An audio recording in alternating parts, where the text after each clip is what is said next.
और गंगा नहाने के लिए जाते हैं। वहां अच्छा लगा, कुछ दिन के लिए वहां रुक गए।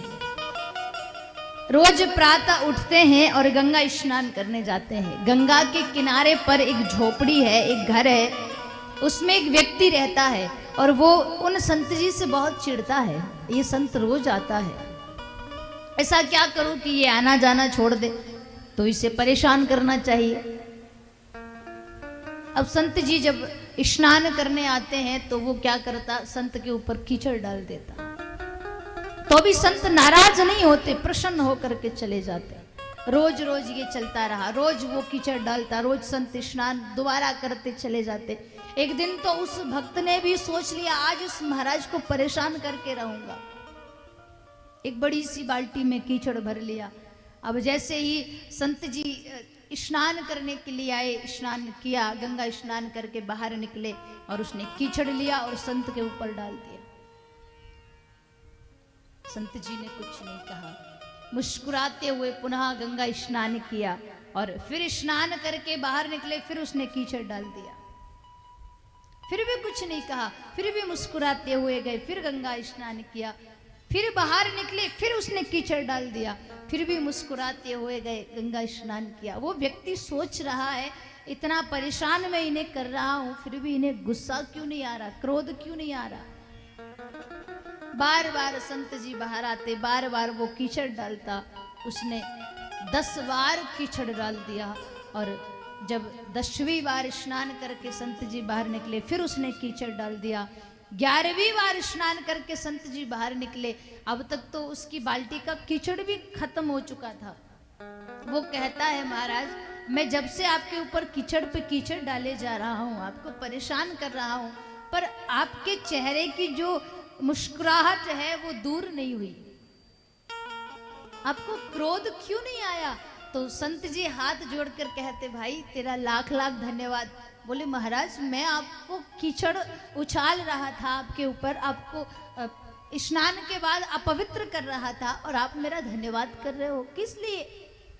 तो संत जी मुस्कुराते हुए कहते, भले आदमी, रोज तो मैं एक ही बार गंगा स्नान करता था, आज तेरी बदौलत मैंने 11 बार गंगा स्नान किया है।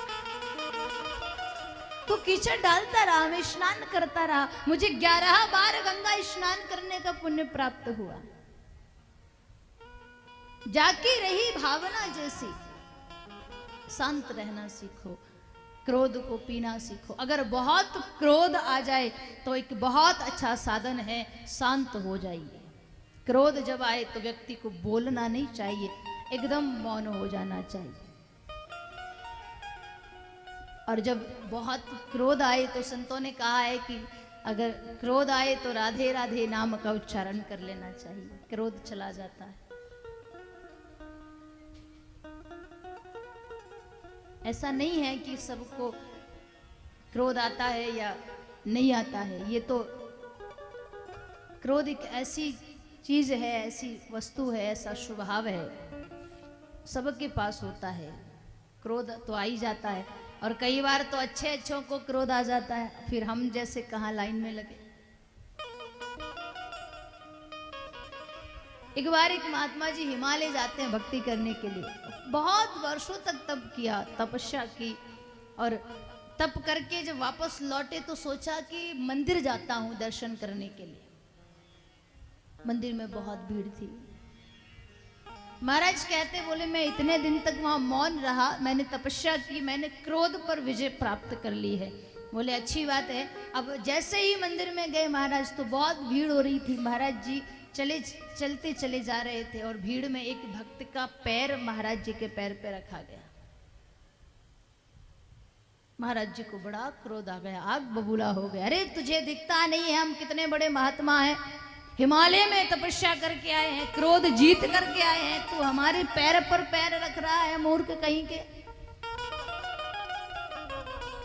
भक्त हाथ जोड़कर कहता, महाराज मानता हूं आप हिमालय गए थे, आपने तप किया होगा, ये सत्य है, पर आपने क्रोध पर विजय प्राप्त की, ये झूठ है।